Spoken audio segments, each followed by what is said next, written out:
نوشاہی دواخانہ و دارالحجامہ۔ بسم اللہ الرحمن الرحیم۔ عزیز سامعین، آج ہر بندہ دنیا میں پریشان ہے کہ اس کے پاس رزق کی فراوانی نہیں، اس کے پاس دولت کی فراوانی نہیں، اس کے پاس دولت کے انبار نہیں۔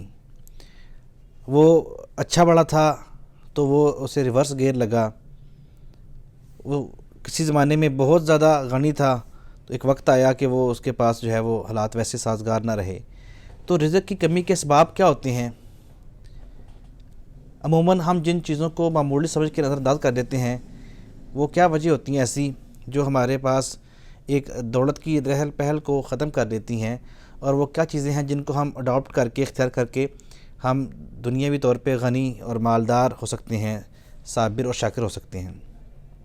تو جی سامعین، نبی اکرم صلی اللہ علیہ وسلم جب غار حرا سے تشریف لائے، پہلی وحی کے وقت اپنے گھر تشریف لائے، اور ام المومنین سیدہ خدیجہ الکبریٰ رضی اللہ تعالی عنہا نے آپ کو فرمایا کہ آپ پریشان نہ ہوں، آپ غم نہ کریں، اللہ تعالیٰ آپ کو کبھی تنہا نہیں چھوڑے گا۔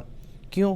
اس کے آگے آپ نے 5 باتیں فرمائیں، کیونکہ اللہ تعالیٰ نے آپ کے اندر ایسی خوبیاں ہیں، آپ کے اندر موجود ہیں، جس شخص میں ایسی خوبیاں موجود ہوں اللہ تعالیٰ اس کو کبھی تنہا نہیں چھوڑتے، اس سے اللہ تعالیٰ کبھی جو ہے وہ بے یار و مددگار نہیں چھوڑتے۔ تو آپ کو اللہ تعالیٰ ضرور آپ کی جو ہے وہ دستگیری فرمائیں گے، اللہ تعالیٰ ضرور آپ کی مدد فرمائیں گے، آپ پریشان اس بات میں نہ ہوں۔ وہ 5 چیزیں کیا تھیں؟ جو شخص وہ 5 چیزیں اپنا لیتا ہے وہ اللہ تعالیٰ کی جو ہے وہ دستگیری کا حقدار ہو جاتا ہے، وہ اللہ تعالیٰ کی رحمت کا مستحق بن جاتا ہے، اس کے رزق میں، مال میں، جان میں، عزت میں، آبرو میں برکتیں آ جاتی ہیں، ڈھیروں برکات آ جاتی ہیں۔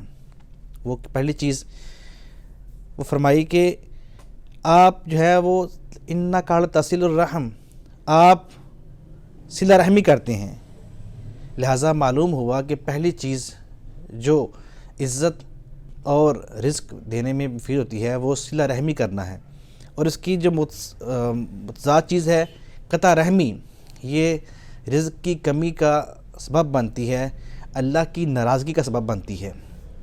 نبی پاک صلی اللہ علیہ وسلم کی حدیث مبارکہ ہے، من کان یؤمن باللہ وبالیوم الآخر فلیصل الرحم، تم میں سے جو کوئی اللہ تعالیٰ پر اور روز آخرت پہ ایمان رکھتا ہو وہ صلہ رحمی کیا کرے۔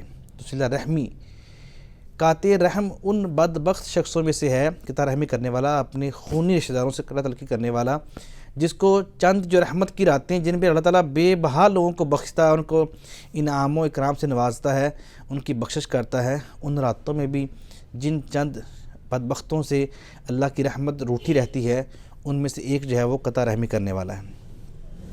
دوسری چیز، سیدہ ام المومنین رضی اللہ تعالیٰ عنہ دوسری چیز فرمائی کہ آپ سچ بولتے ہیں۔ تو دوستو، سچ بولنا انسان کے رزق میں، اس کی عزت میں اضافے کا سبب بنتا ہے، اللہ تعالیٰ کی مدد کا سبب بنتا ہے، اور اس کا متضاد جھوٹ بولنا انسان کو ذلیل و رسوا کرتا ہے۔ نبی پاک صلی اللہ علیہ وسلم کی حدیث مبارکہ ہے، فإن الصدق ینجی والکذب یہلک، سچ جو ہے انسان کو نجات دیتا ہے اور جھوٹ انسان کو ہلاک کر دیتا ہے۔ آج لوگ کہتے ہیں کہ کاروبار میں جھوٹ نہ بولے تو کاروبار نہیں چلتا، لیکن ہمارا دین، تعلیمات نبوی صلی اللہ علیہ وسلم ہمیں یہ تعلیم نہیں دیتی۔ سچ بولنے سے برکت ہوتی ہے، جھوٹی قسم کھانے سے مال تو بک جاتا ہے لیکن اس میں بے برکتی آ جاتی ہے، اس میں برکت نہیں رہتی۔ تو مال چاہے تھوڑا ہو، برکت والا ہونا چاہیے، برکت والے مال کی دعا کیا کریں۔ دوسری چیز، جھوٹ نہ بولنا، سچ بولنا انسان کے رزق میں اضافے کا باعث بنتا ہے، اور جھوٹ بولنا رزق کی کمی کا سبب بنتا ہے۔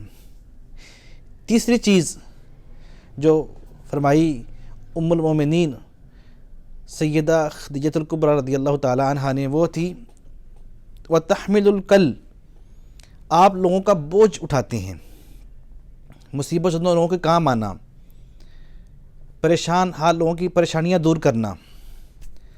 تو نبی پاک صلی اللہ علیہ وسلم کی حدیث مبارکہ ہے، جو بندہ کسی مسلمان مومن بھائی سے دنیاوی ایک مشکل مصیبت دور کرتا ہے، اللہ تعالیٰ اس سے قیامت کے دن کی مشکلات میں آسانی پیدا فرمائے گا۔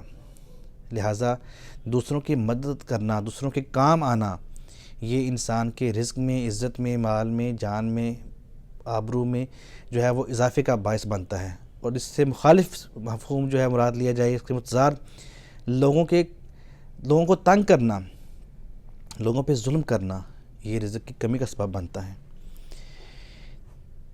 چوتھی چیز وہ ہے وتقریر الضیف، کہ آپ مہمانوں کی عزت کرتے ہیں، مہمان نوازی کرتے ہیں.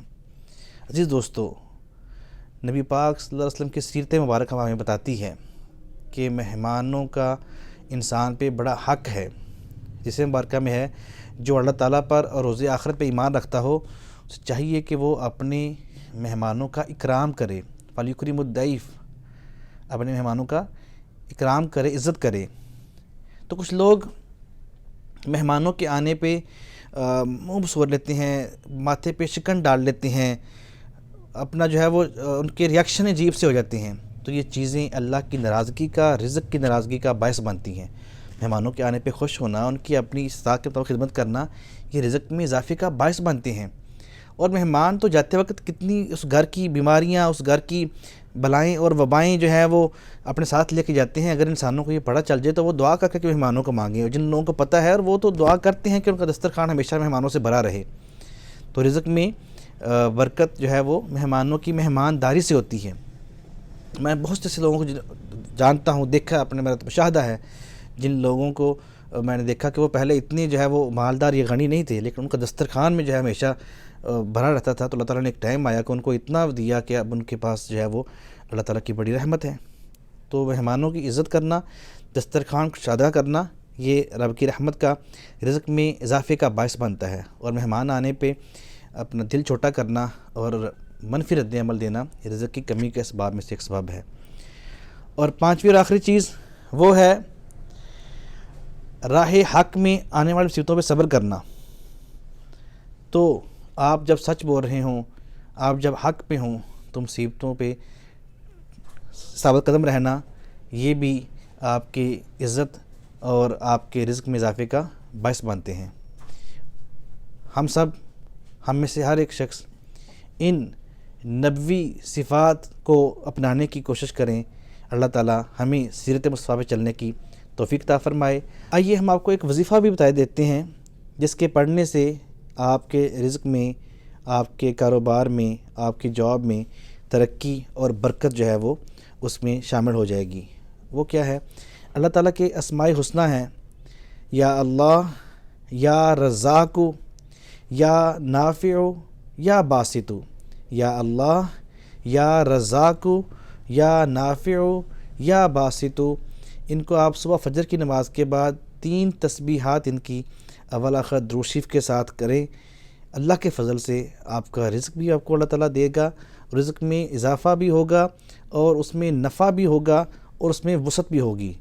اور اگر آپ ان کو 2 ٹائم پڑھ لیں، صبح فجر کی نماز کے بعد بھی اور رات کو عشاء کی نماز کے بعد، تو اس میں اور برکات اور جلدی جیس کے فوائد و ثمرات آپ کو میسر آئیں گے. اور ہم سب کے رزق، مال، جان، عزت، آبرو کی خیر فرمائے. نوشاہی دواخانہ و دار الحجامہ